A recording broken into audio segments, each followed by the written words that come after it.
So this is going to be a quick one, a very quick one. Now I've done this video before, but I want to take it a step further, or add some modifications to what I've done before. Okay, so I want to show you how you can create clipping mask on Adobe Photoshop. Now I have this picture of myself here. Yes, I'll be using the picture of this fine boy here. Now by simply drawing a circle,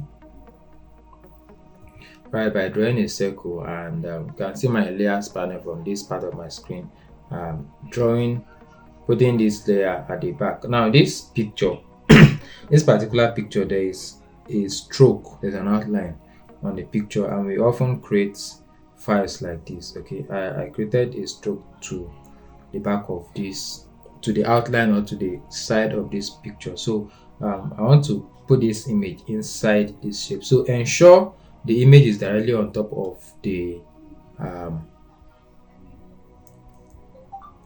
shape, right? And then come to your layer and look for create clipping mask here. Okay, so we have the simple shortcut key, Alt, Control and G, and just select it. It's going to enter inside. So you can see from here we have it like this.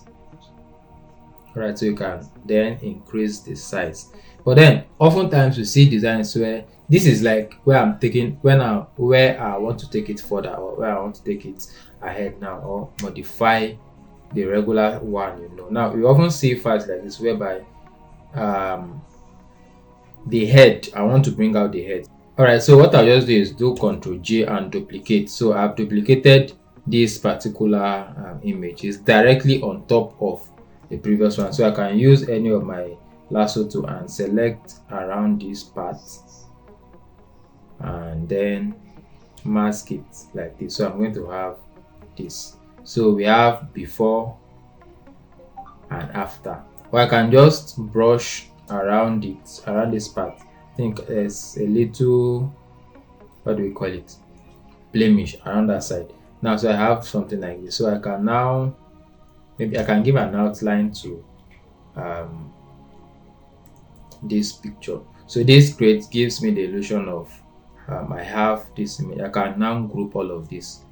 Or I can group all of this and probably convert it to a smart object so that I can have it as one singular element. All right, so this is the trick I wanted to show you on Adobe Photoshop. I hope you learned a thing or two from this video. Please subscribe to this channel, like this video, drop a question in case you have any question from what I just did.